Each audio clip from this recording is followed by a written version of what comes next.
ঠাকুরের আতুল চরণে প্রণাম জানিয়ে, আরাধ্যা জগৎজননী বড় মায়ের আতুল চরণে প্রণাম জানিয়ে, পরম পূজ্যপাদ বরদার চরণে প্রণাম জানিয়ে, পূজনীয় আচার্যদেবের চরণে প্রণাম জানিয়ে সকলকে আমার রানন্দিত জয়গুরু বলে আলোচনা প্রসঙ্গে সপ্তম খণ্ডে 26শে বৈশাখ 1353 সাল বৃহস্পতিবার শ্রী ঠাকুর প্রাতে মাতৃমন্দিরের বারান্দায় বসেছেন।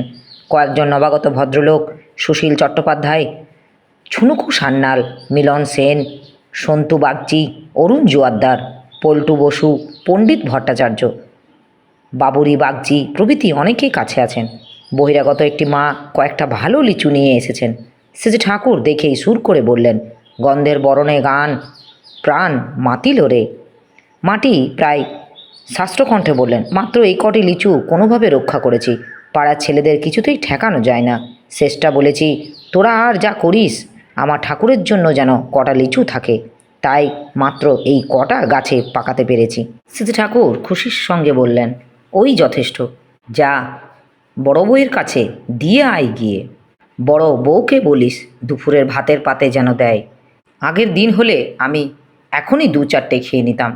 মাটির আনন্দে বাক্য স্ফূর্তি হচ্ছিল না। কৃতজ্ঞতায় অভিভূত হয়ে পলকহীন নেত্রে চেয়ে রইলেন ঠাকুরের পানে। পরে ধীরে ধীরে সিঁড়ি দিয়ে নেমে শ্রী বড় মায়ের কাছে গেলেন। নবাগত একজন প্রশ্ন করলেন, একজন আদর্শের অনুসরণে সমাজ যান্ত্রিক হয়ে যাবে না তো? শ্রী ঠাকুর, একই আদর্শ হলে ব্যক্তিগত বৈশিষ্ট্য অনুযায়ী বৈচিত্র্য থাকে, তখনই ঐক্যওয়ালা বৈচিত্র্য, বৈচিত্র্যওয়ালা ঐক্য হয়। এর ভিতর দিয়ে গজায় সমাজ। আদর্শে আত্মসমর্পণের ভিতর দিয়ে মানুষের আধ্যাত্মিক জন্ম শুরু হয়, তাকেই বলে দ্বিজ তত্ত্ব বা দ্বিতীয় জন্মলাভ। বাইবেলেও অনুপ্রসূত বলে কথা আছে। আদর্শের সঙ্গে এইভাবে সম্বন্ধ হলে প্রত্যেকের জন্যই হয়। আদর্শ অনুরাগী সমাজের মধ্যে দিয়ে আসে সেই আগুন, সেই চৌম্বক শক্তি, সেই শক্তি যা সমাজকে দীপন সমবেগে চলৎশীল করে রাখে। এইটা হলো সমাজের আত্মিক শক্তি। নবাগত, সবই তো তথাকথিত সংস্কার। শ্রী ঠাকুর, বকুল গাছকে তো বকুল গাছই বলবো, এটাকে যদি সংস্কার বলো তাহলে তো বকুল গাছ পাল্টে যাবে না, বকুল বকুলই থাকবে। হয়তো অন্য নাম দিতে পারো, তাতে বস্তুর তারতম্য হবে না। আবার অন্য লোক সেই নামটাকে সংস্কার বলে নাকচ করে দিতে পারে। ক্রমাগত এমন হতে থাকলে স্থিতির সংস্থিতি হয় না। সংস্কার বলো আর যাই বলো, বাঁচতে বাড়তে যে চায় তাকে বাঁচা বাড়ার বিধি অনুসরণ করেই চলতে হবে। এই বিধিকে সংস্কার বলে সেই তাচ্ছিল্য করতে পারে। বাঁচা বাড়া যার কাছে নিষ্প্রয়োজনীয় বস্তু। নবাগত, ভৌতিক উন্নতির সঙ্গে কি আধ্যাত্মিক উন্নতির কোনো সম্পর্ক আছে? শ্রী ঠাকুর, সত্যিকারের ভৌতিক উন্নতি মানে আধ্যাত্মিক উন্নতি, আধ্যাত্মিক উন্নতি মানে প্রয়োজনীয় ভৌতিক উন্নতি। প্রবৃত্তির উপর দাঁড়িয়ে যে ভৌতিক উন্নতি হয় তা হয় হাউজবাজির মতো, ও টেকে না। পিপিলিকার পাখা ওঠে মরিবার তরে। ঐশ্বর্য প্রবৃত্তিকে আরও উত্তাল করে তোলে, আর তাই পতন ও দারিদ্র্যকে ডেকে আনে। কিন্তু আধ্যাত্মিক উন্নতির সহচরে যে ভৌতিক উন্নতি, সেখানে মানুষ সাম্যহারা অভিভূত হয় না, তাই তাড়াতাড়ি পতন আসতে পারে না। যে সংসারে অর্থ আছে কিন্তু পাপ ঢোকেনি, তাদেরই অর্থ টেকে। পাপ বলতে শুধু উচ্ছৃঙ্খলতা নয়, দম্ভ, মদগর্বিতা, মানুষকে বিহিত মর্যাদা ও মান্য না দেওয়ার দুর্ব্যবহার, পরশ বাক্য, স্বার্থম্যতা, কর্তব্যের অবহেলা, আলস্য ও শ্রেয়ের প্রতি অবজ্ঞা ইত্যাদি পাপের মধ্যে গণ্য। ধনী লোক মহৎ লোক না হতে পারে, কিন্তু প্রত্যেকটা মহৎ লোক বড় লোক। তারা অর্থ চান না, কিন্তু অর্থ তাদের পেছন পেছন ঘোরে। সেই মানুষ তত বড় যে যত বেশি মানুষকে যত বেশি বড় করে তুলতে পারে, এই মানুষগুলি তার সম্পদ হয়ে ওঠে, তাই তার অভাব থাকে না। অবশ্য অনেকের ইচ্ছা করে ঐশ্বর্যকে এড়িয়ে চলেন, পাছে তার সাধনার ব্যাঘাত ঘটায়। আবার কেউ কেউ লোকসেবার জন্য ঐশ্বর্যকে ব্যবহার করে ত্যাগ করেন না। সৎভাবে উপার্জিত অর্থ মানে প্রদর্শিত যোগ্যতা। তুমি যদি অন্যকে না ঠকিয়ে 50 বিঘা জমি করে থাকো, তা তোমার সামর্থ্যের পরিচায়ক। নবাগত, পাশ্চাত্যে তো খুব ভৌতিক উন্নতি, কিন্তু সেখানে ধর্ম কোথায়? শ্রী ঠাকুর, তারা কঠোর কর্মা অনুসন্ধিৎসা এবং দেশ ও সমাজের পারিপার্শ্বিক উন্নতি সম্বন্ধে আমাদের চাইতে অনেক বেশি সক্রিয়ভাবে সচেতন। এগুলি ধর্মেরই অঙ্গ, তাই তারা উন্নতি করেছে, কিন্তু মূর্ত আদর্শ না থাকায় নানাভাবে বিভ্রান্ত ও বিধ্বস্ত হচ্ছে। তবু ওদের কিছু লোকের মধ্যে খ্রিস্ট ও বাইবেলের প্রতি একটা নিটোল ভাবানো কম্পিতা আছে।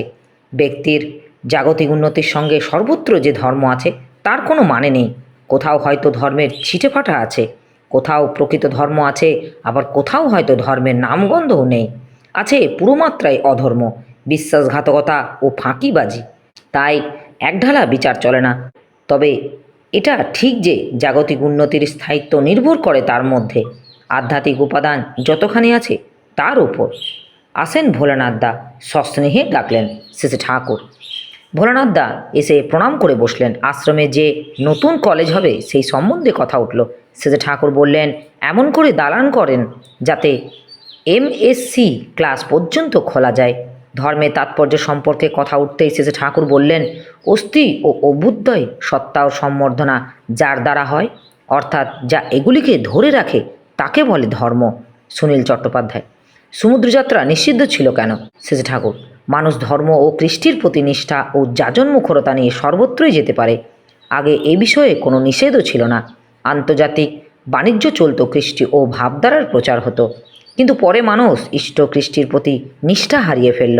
মানুষ যদি নিষ্ঠাস্থিত না হয় তাহলে বাইরের সংস্পর্শে গিয়ে সহজেই ক্ষতিকরভাবে প্রভাবিত হতে পারে। এমনতর সম্ভাবনা থাকায় আপধর্ম হিসেবে অনার্য দেশে যাওয়া নিষিদ্ধ হয়েছিল। ওটা ক্ষয়িষ্ণু অবস্থায় আত্মরক্ষার বিধান মাত্র। ওটা আমাদের গৌরবের যুগের পরিচয়ক নয়। আর্য সভ্যতা কখনো কুয়ো নয়। তা একদিন প্রবল প্রত্যয়ের যাজন জৈত্র হয়ে এগিয়ে পড়েছিল সারা দুনিয়ায়, প্রত্যেকের বৈশিষ্ট্যকে পূরণ করে। পল্টু, প্রত্যেকের শরীর যতখানি লম্বা ততখানি দূরত্ব থেকে প্রণাম করা উচিত। আপনার এমনতর একটা ছড়া আছে, এর মানে কি? শেষে ঠাকুর, প্রত্যেকটা মানুষের ভিতর একটা অদৃশ্য আভা আছে। প্রত্যেকের চরিত্র, ব্যক্তিত্ব ও শক্তির একটা নিয়মিত বিকিরণ আছে। তার শরীর থেকে সেটা নির্গত হয়। দুজন খুব কাছাকাছি আসলে একটা আর একটায় মিশে নিরপেক্ষ ক্ষেত্র তৈরি হয়ে পরস্পর প্রতিহত হয়। খানিকটা দূরে দূরে থাকলে সেটা হয় না, গ্রহণ করতে পারে। এতেই প্রকৃত উপকার হয়। বাধা বেশি থাকে না। কথা প্রসঙ্গে বললেন, আভিজাত্য মানে অহংকার নয়। আভিজাত্য মানে পূর্বপুরুষের স্মৃতি ও গৌরব স্মরণ রেখে সেই মহিমাকে আমাদের ভিতর জাগ্রত ও বর্ধিত করে তোলা। ছুনকুকে লক্ষ্য করে বললেন, তুই যেমন সান্যাল বৎসগোত্র শুনেছি, ওই বংশে চাণক্য জন্মেছিল। তাই তুই যদি চাণক্যের কথা ভাবিস, তার বইটই পড়িস, দেখবি তোর রক্ত টগবগ করে উঠবে। ছুনুকু, আপনি বলেন খাঁটি হিন্দু, খাঁটি মুসলমান ও খাঁটি খ্রিস্টানদের কোনো প্রভেদ নেই। তা যদি হয় তবে আপনি ধর্মান্তর গ্রহণ পছন্দ করেন না কেন? শেষে ঠাকুর, সত্তা সম্বর্ধনী পিতৃপুরুষের ধর্ম ও কৃষ্টি উপেক্ষা করে যারা অন্য নাম ধরে তাদের বলে পতিত। এর মধ্যে বিশ্বাসঘাতকতার বীজ নিহিত থাকে। তাই এতে ভালো হয় না। মানুষের বৈশিষ্ট্যকে অক্ষুণ্ণ রাখার জন্য দরকারি আরও একটা জিনিস হলো প্রজননগত সামঞ্জস্য। ধর্মান্তরিত হলে প্রায় দেখা যায় তারা অন্য সম্প্রদায়ভুক্ত হয়ে বিয়ে দেওয়া নীতিবিধি মানে না, মানতে চাইলেও কায়দা পায় না। এতে বংশ পরম্পরায় নিজের দিকে নেমে যাওয়ার সম্ভাবনা থাকে। হঠাৎ যেগুলি ঠিকমতো বিয়ে হয় সেগুলি ব্যতিক্রম। ছুনকু, ব্রাহ্মত্ব লাভ কাকে বলে? শেষে ঠাকুর, ব্রাহ্মণত্ব লাভ মানে ব্রহ্ম সাক্ষাৎকারে বৃদ্ধি, সাক্ষাৎকার কারণ সাক্ষাৎকার কিসে কি হয় অর্থাৎ কার্যকরণ সম্বন্ধে তা জানা। এই জানা মানুষকে বলে আচার্য। আচার্যকে ধরে তাকে ভালোবেসে তার কথা মতো কাজ করে অন্যেও ব্রাহ্মণ হতে পারে। ব্রাহ্মণ হলে সকলের পূজ্য হয়। একজন শূদ্র যদি ব্রাহ্মণ বা ব্রাহ্মজ্ঞ হয় সেও বিপ্রের গুরু হতে পারে, কিন্তু জামাতা হতে পারে না। কারণ ব্যক্তিগত স্বাধীনতার দিক দিয়ে সে উন্নতর হলেও পিতৃপুরুষগত বীজ সম্পদের দিক দিয়ে সে ন্যূন। ব্রাহ্মজ্ঞ সব কিছুরই ব্যাখ্যা জানে। ধরো ওই বকুল গাছটা হাত দিয়ে দেখালেন, এটা কেন, কি দিয়ে, কিভাবে এমন হলো, তার কি বৈশিষ্ট্য, তা সেই বিশ্লেষাত্মকভাবে, সংশ্লেষকভাবে অর্থাৎ সামগ্রিকভাবে জানে। তাই বৈশিষ্ট্য অপঘাতী নীতি তার কাছে কখনো সমর্থন লাভ করে না। প্রেরিতদের সবারই এক কথা, তারা সব সময়ই বৈশিষ্ট্যকে পালন করে, সব কিছুরই সামঞ্জস্য সাধন করে। হিন্দু, মুসলমান ইত্যাদি বলে তাদের কাছে ভেদ থাকে না। সদাচার সম্বন্ধে কথা উঠতে এসেছে ঠাকুর বললেন, সাবধান থেকে আত্মরক্ষা করে চলা জীবনের আরেকটা আদিম আকুতি। তাই চলাফেরা ও খাওয়া দাওয়া সম্বন্ধে বাছবিচার করা অনুদারতা বা ছুঁতমার্গ নয়, ওটা স্বাস্থ্য রক্ষারই অঙ্গ। কোথা থেকে কোন সংক্রমণ আসে তার কি ঠিক আছে? সদাচারী ও সপাকি যারা, তারা অনেক রোগ এড়িয়ে চলতে পারে। নিমন্ত্রণে বহু লোকের একত্র ভোজনের ব্যবস্থা না করে যদি বাড়িতে বাড়িতে ভোজ্যদান করা হয়, আমার মনে হয় তাতে ভালো হয়।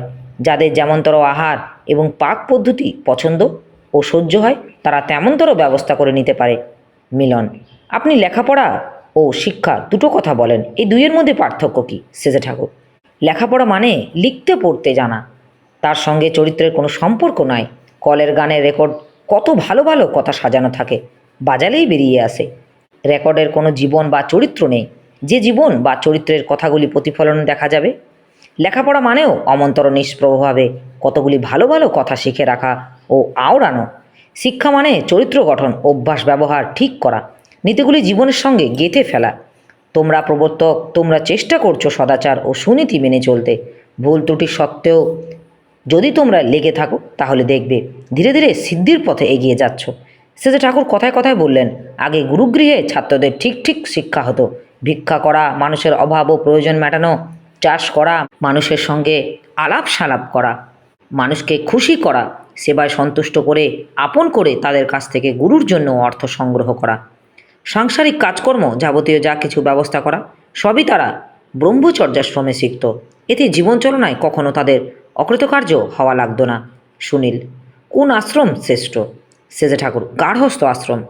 চাতুর্বর্ণের মধ্যে বৈশ্যের স্থান যা, চাতুরাশ্রমের মধ্যেও গার্হস্থ আশ্রম তাই। বৈশ্য শুধু বাইরের থেকেই অর্থ সম্পদ আনত না, বহির্দেশের মেয়েরাও শ্রদ্ধার তাদের স্বামীতে বরণ করে তাদের সঙ্গে এদেশে আসতো। দেশীয় শূদ্রকন্যাও তারা গ্রহণ করত। বৈশ্য ছিল পরিশ্রুতিকারী, কারণ বৈশ্যের মেয়ে অনুলোম ক্রমে বিপ্র ক্ষত্রিয় ঘরে যেত। এভাবে জাতির মধ্যে অনুলোম ক্রমে নতুন রক্তের সংমিশ্রণ হতো, তাতে জাতির মধ্যে একটা ক্রমবর্ধমান তেজ চালিয়ে যেত। সেই দিক দিয়ে বৈশ্যের কাছ থেকে জাতীয় অর্থনৈতিক প্রজননগত দুই রকমই পোষণ পেত। গার্হস্থ আশ্রমের ওই কাজ, তারা অন্য 3 আশ্রমের ভরণ পোষণের ভার নিয়ে চলে ও দেশকে সুসন্তান সরবরাহ করে। সহজাত সংস্কার হলো জীবকোষের অবিনশ্বর মালা। বংশানুক্রমী সহজাত সংস্কারের সঞ্চালনা গৃহস্থদের হাতে। এইটা ঠিক থাকলে সমাজ ঠিক থাকে। তাই গার্হস্থ আশ্রমের গুরুত্ব কতখানি ভেবে দেখো। আমি শাণ্ডিল্য গোত্রীয়, আমার ভিতরে শাণ্ডিল্যকে বয়ে এনেছে আমার পিতৃপুরুষ। তাদের কাছে আমার ঋণের কি শেষ আছে? এখনও আমি ভরসা রাখি আমাদের এই বর্ণাশ্রম সমাজের থেকেই অনেক বিরাট বিরাট মানুষের অভ্যুদয় হবে। কোন বনে কোন বাঘ আছে তার কি ঠিক? কে জানে কখন বেরোবে? আমি তো আশায় আশায় আছি। প্রফুল্ল: ঈশ্বরকোটি পুরুষের নিজের তো খোঁজ একটা থাকে। সেজে ঠাকুর: টাকা যখে পায় শুনিসনি, একেবারে কাল হয়ে যায়, চেনাই যায় না টাকা বলে। পরিষ্কার করে নিলে টঙ্ক টাকা। ঈশ্বরকোটি পুরুষও তেমনি, কে কোথায় কিভাবে আছে বোঝা যায় না, মেজে ঘষে ঠিক করে নিতে হয়, তখন সে বিপুল হয়ে ওঠে। ভালোবাসায় ও অভিমান শূন্য তৎপরতায় কী যে হয় আর কি যেন না হয় তা যাই করে বলা যায় না। ওতে সব হয়, ওতে চোখ মুখের চেহারা পর্যন্ত বদলে যায়, চোয়ারের চেহারা প্রিয় দর্শন হয়ে ওঠে।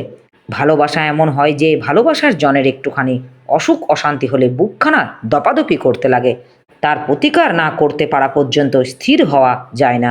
মাতৃকেন্দ্রিক ছেলেরা সাধারণত মিষ্টি, কোমল ও উদার হয়। ছেলেবেলা থেকে ভালোবাসার পোষণ দিতে হয়। বাবা চেষ্টা করবে যাতে মায়ের প্রতি ছেলেপুলেদের ভালোবাসা বজায় থাকে ও বেড়ে চলে, আর মা চেষ্টা করবে যাতে বাবার প্রতি তাদের ভালোবাসা অটুট ও উচ্ছল হয়। তাদের কাছে বাবা তাদের মায়ের সুখ্যাতি করবে, মা তাদের বাবার সুখ্যাতি করবে। বাবা মায়ের পরস্পর পরস্পরের প্রতিষ্ঠা করবে তাদের অন্তরে।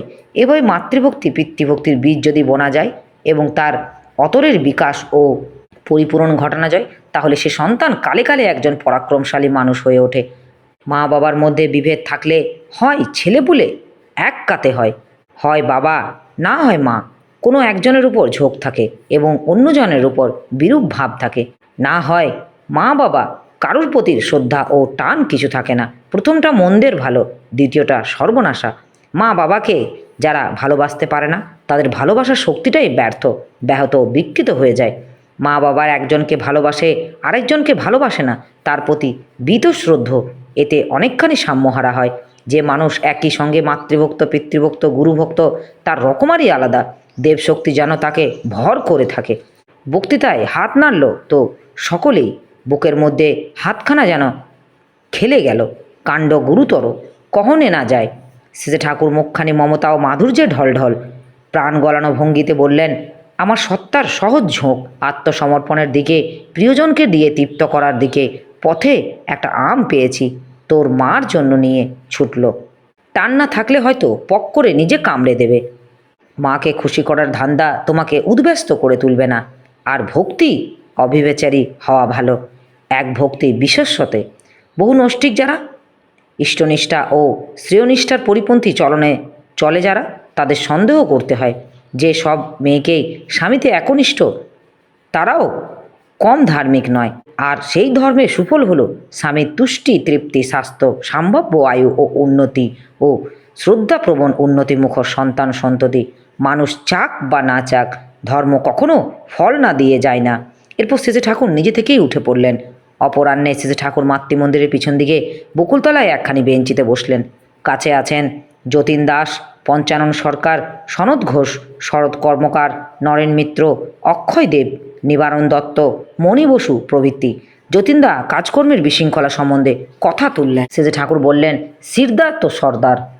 আপনার স্ত্রীর প্রতি আপনার আনুগত্য যদি 16 আনা হয়, তাহলে আপনি আশা করতে পারেন যে আপনার সহকারী যে তার উপর আপনার প্রতি 8 আনা আনুগত্য থাকবে। এর চাইতে বেশি আশা করা ভুল। একজন অগান্তক ব্রাহ্মণ বললেন, পুজো আর্চনাদির ছাড়া আর কিছুতেই শান্তি পায় না। আমি শান্তি কামনা করি। শেষে ঠাকুর, পূজা মানে সম্বর্ধনা।